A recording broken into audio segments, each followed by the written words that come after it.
तो नमस्कार। स्वागत है आपका अपने चैनल पे। उम्मीद करते हैं कि आप अच्छे होंगे। दोस्तों, जैसा कि इस समय मालदीव से न्यूज़ जो आ रही है वो इंडिया के लिए अच्छे नहीं है, क्योंकि जैसा कि आपको पता चल गया होगा कि मालदीव के इलेक्शन ख़त्म हो गए हैं। उनके चुनाव में जो है मोहम्मद मुइज़ू अब वो चुनाव जीत के आ चुके हैं। और जहाँ तक देखा जाए तो मोहम्मद शोली जो पिछले पिछले राष्ट्रपति थे, वो 39% वोट पाए हैं। और जो मोहम्मद मुइज़ू हैं ये 46% वोट पाए हैं। और इस तरीके से मोहम्मद मुइज़ू जीत गए हैं। तो दोस्तों, आपको इसमें बता दें कि थोड़ा मालदीव का जो चुनावी स्ट्रक्चर है, जिस तरह से वहाँ चुनाव होते हैं, थोड़ा अलग होता है इंडिया से।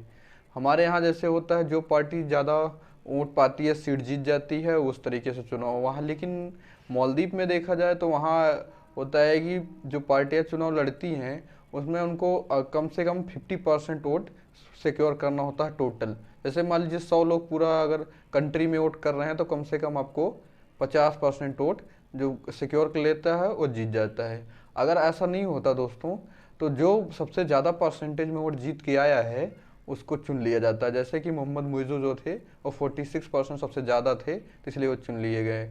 और जहाँ तक देखा जाए दोस्तों, जो मोहम्मद सोहिल थे, मोहम्मद सोली थे, जो वो इंडिया के बहुत करीबी माने जाते थे, प्रो इंडिया माने जाते थे। उनके जो टर्म था 2018 से 23 में, इंडिया के रिलेशन बहुत अच्छे रहे हैं। लेकिन बात करें तो मोहम्मद मुइज़ू की, तो ये प्रो चाइना माने जाते हैं। दोस्तों, आपको जैसे कि मालूम होगा, इससे जो मोहम्मद सोहिल के जो सोली के पीछे के जो थे उनके राष्ट्रपति, वो बिल्कुल ही प्रो चाइना थे। बिल्कुल उन्होंने जिस तरह से बीआरआई ज्वाइन कर लिया था, इंडिया से रिलेशन बहुत ही ख़त्म करने के कंडीशन पे आ गए थे, अच्छे नहीं चल रहे थे, वहाँ प्रोटेस्ट वगैरह भी हो रहा था, आपने सुना होगा। तो तो दोस्तों, मोहम्मद सोली तो अब हार चुके हैं। और इस समय मोहम्मद म्यूज़ी जो हैं वो गवर्नमेंट में आ चुके हैं। और दोस्तों, कंसर्न की बात ये है, जो सबसे बड़ी चिंता है, उन्होंने पहले ही कह दिया है आते ही कि हम जो भी फॉरेन कंट्री यानी कि बाहर की कंट्रियां हैं, उनसे जो भी एग्रीमेंट उनके कंट्रियों में हुए थे पहले की गवर्नमेंट में, उन पे विचार करेंगे। और दोस्तों, अगर वो मालदीव के हित में काम नहीं करेंगे तो हम उनको ख़त्म भी कर दिया जाएगा।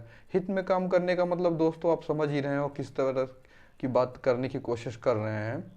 तो दोस्तों, जैसा कि आपको जानते होंगे कि इसमें मालदीव में लगभग 5 लाख 20 हजार के आसपास लोग रहते हैं। मतलब एक टापू है, और वहाँ एक बड़ा सा टापू का ग्रुप है, आइलैंड है बिल्कुल, वहीं समझ लीजिए सब लोग रहते हैं।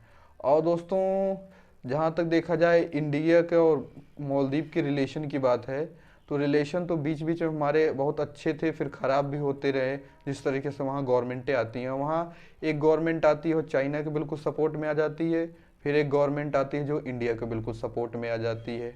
तो दोस्तों, जो आप उनको जानते हैं, जो मोहम्मद मुइज़ू हैं, वो कहा क्या जाता है दोस्तों, लगभग वो बैक किए गए हैं पीछे से। यमीन जो इससे पहले मोहम्मद शोली के पहले रहते थे, वो प्रेसिडेंट उनके राष्ट्रपति हुए थे, तो वो बहुत चाइना के करीबी माने जाते हैं। तो इस हिसाब से जब इनको आगे और चुनाव नहीं लड़ पाए थे, उनके ऊपर बहुत से चार्जेस ह्यूमन राइट वगैरह के लग गए, तो इन्होंने मोहम्मद म्यूज़ू को आगे किया और इस बार मोहम्मद म्यूज़ू जीत गए हैं। इसका मतलब वो इनडायरेक्टली वो भी जीत गए हैं, वो पावर में वो भी आ गए हैं। तो कंसर्न दोस्तों इंडिया के लिए अब ये होने वाला है, जैसा कि आपको पता होगा कि इंडिया के कई लोग वहाँ पर रहते हैं, इंडियन मूल के जो हैं काफ़ी लोग वहाँ पर रहते हैं। और फिर देखा जाए तो जो जितने भी मालदीव के जो काफ़ी स्टूडेंट हैं वो इंडिया में पढ़ने चाहते हैं, इंडिया का वीज़ा लेना चाहते हैं, तो एक तरफ से हमारी इकोनॉमी को बहुत फ़ायदा होगा अगर वो लोग आएंगे। और फिर जैसा कि दोस्तों आप जानते हैं कि वो इंडियन ओशन यानी कि जो हमारे नीचे बिल्कुल श्रीलंका के पास में है और बिल्कुल हमारे करीब है, तो हमारे लिए बहुत ज़रूरी होता है। जैसा कि आपको जानते हैं कि इंडिया पूरे इंडियन ओशन में जितने भी भारत के, चाहे वह बंगाल हो, इधर चाहे अरब सागर हो, इनमें इंडिया बिल्कुल नेट सिक्योरिटी प्रोवाइडर है। कुछ भी दिक्कत होती है दोस्तों, इंडिया सबसे आगे खड़ा होता है। चाहे किसी से अटैक से प्रोटेक्ट करने की बात हो, या दोस्तों फिर उनको कोई डिजास्टर तबाही वगैरह आ गए, भूकंप सुनामी, तो भी इंडिया सबसे पहले पहुंचता है। तो इंडिया को बहुत कंसर्न होता है अपने पड़ोसियों को लेकर। तो जैसे कि दोस्तों आपको जानते हैं कि चाइना का ट्रेड जो है इंडियन ओशन होके निकलता है, वो भी मालदीव को काफ़ी उसकी नज़र बहुत पहले से है। और जैसा कि आपको पता है, चाइना बहुत पहले से ही देख रहा है कि इंडिया को किस तरीके से घेरा जाए। जिस तरह से उसने हर जगह अपने मिलिट्री बेसेस बनाए हैं, अपने पोर्ट बना रहा है, उसी हिसाब से जैसे, और मालदीव को भी इसने बहुत ज़्यादा कर्ज दे दिया है। तो इंडिया को बहुत बड़ा कंसर्न था कि ये भी डेट ट्रैप में श्रीलंका की तरह ना आ जाए, तो ये बहुत प्रॉब्लम हो सकती है। जैसा कि आपको जानते हैं कि श्रीलंका में जिस हिसाब से पोर्ट वगैरह और अपनी उसने मिलिट्री व्यवस्था कर ली है श्रीलंका के, इंडिया के लिए बहुत दिक्कत होती है उसको संभालना। जब जब तब देखिए उनकी सबमरीन और जासूसी विमान आ जाते हैं इंडिया के रिसर्च करने के लिए, उनके जासूस करने के लिए। तो सेम प्रॉब्लम ना हो मालदीव में, इंडिया बहुत कोशिश करता रहता है। मालदीव हमारे लिए बहुत ज़रूरी है दोस्तों।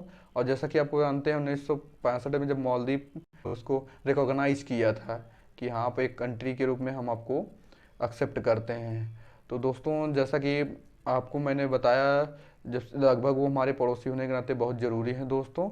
और अगर वो भी चाइना के साथ चले जाते हैं तो बड़ी समस्या हो जाएगी हमें, क्योंकि हमें अपने पड़ोसियों को अपने साथ रखना है। इसीलिए हम अगर पड़ोसियों को अपने साथ रखेंगे तभी हम दुनिया में अपना वर्चस्व कायम कर पाएंगे दोस्तों। अपने साथ पड़ोसियों को लिए रहेंगे। तो उम्मीद करते हैं दोस्तों आपको ये वीडियो अच्छी लगी होगी। अगर अच्छी लगी होगी तो लाइक एवं सब्सक्राइब कीजिए। धन्यवाद दोस्तों।